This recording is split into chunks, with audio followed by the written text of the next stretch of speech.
Le mémorial de Vimy, tous les Canadiens le connaissent.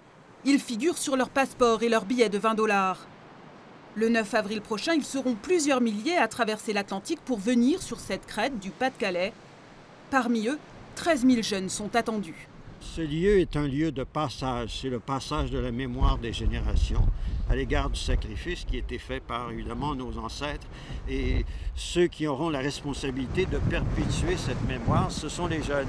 C'était la première fois pendant la Première Guerre mondiale que les 4 divisions canadiennes ont combattu tous ensemble pendant la guerre. Chloé est guide à Vimy comme une cinquantaine d'étudiants canadiens chaque année. Aujourd'hui, elle accompagnait la présentation officielle des commémorations à venir. Le 9 avril 1917, 20 000 soldats canadiens se lancent à l'assaut de la crête de Vimy, occupée par les Allemands depuis 3 ans. Dans un déluge de bombes, ils gagnent la bataille et leur future autonomie politique. Vous savez, les Américains sont nés dans la guerre d'indépendance. Nous sommes nés dans la guerre au secours de la France. C'est vraiment notre naissance au monde. Pour marquer le centenaire de cette bataille fondatrice, les Canadiens qui gèrent le site de Vimy vont inaugurer ce centre d'accueil et d'éducation.